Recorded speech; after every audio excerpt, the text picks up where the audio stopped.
tiri kuda kuita value of digits in this lesson. Value of digits. Saka place value tells us how much a digit is worth depending on its position in a number. The same digit can have different values depending on where it is placed. Andika? Saka kana chitaura pamusoro pe place value. Tiri kuti this is the value of a number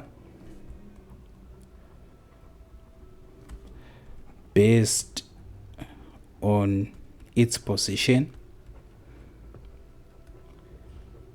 on the abacus. Tinogona kuti tinyora takadai so. An example would be tikava nenumber 3482. 8 inenge iri equal to tens. Zvinongoreva izvo kuti kuri kuti tataisa panapa units, tens, hundreds, thousands. Panapa paiuya 3 apa 4 apa 8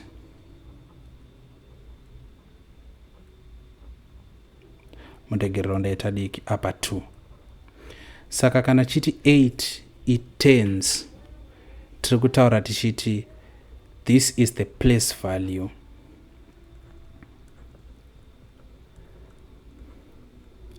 Asi tikada the value of 8 inenge iri equal to 80 nekuti 8 ma 10 zvangofanira kuti 8 times 10, 8 tens, 8 ma 10. You get it? Saka kana tiine an example of a number like 3,456,789. Andika? Kana takuda the value, kana the values of digits. 3 value yacho inenge iri 3 million. Value ya 4 400,000. Value ya 5 50,000. Value ya 6 6,000. Value ya 7 700. Value ya 8 80. Value ya 99. Those rungoitika hapa. Saka tazvidzidza in our previous lessons takazviita. This is just consolidation. Zvokuti patiri kuya kuexample 7 panapa.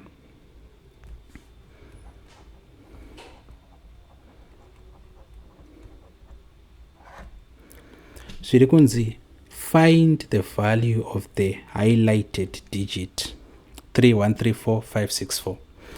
Saka tina 3134564 asi highlighted ndi 3 yekutanga.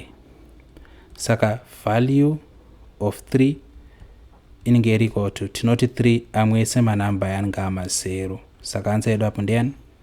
Ndi 3 million. Kana kuti munotanga maziva the place value which is millions, mozongoti 3 yacho times million, tinoziva kuti 1 ine ma 06. So it's either munotora 3 yacho amweso amazero kana kuti muchati 3 times 1 million kuti muwane your answer. This was number 1. Tikaenda ku number 2. Find the value of the highlighted digit 4275924. Iri highlighted panapa ndiyani? Ndi 7. Satokuna kuti value of 7 is equal to, tonyora 7 amweso wa masero 70,000. You see how easy it is. Kana kuti 7 times 10,000 because 7 iri pasi pema 10,000s. Kana tichati units, tens, hundreds, thousands, aya ama 10,000s, aya ama 100,000s, aya ama millions.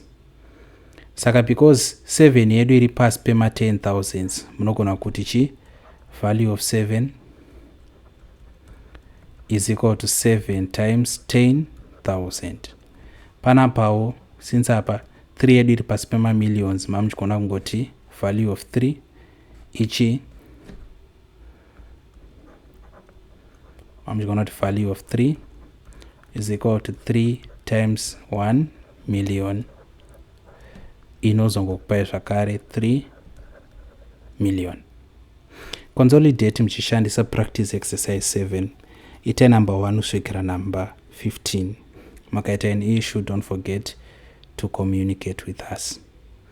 So the end of unit assessment munofanirwa kuita zvakare munoita number 1 kusvikira pa number 10 mozoita ma structured questions from number 1 until number 5.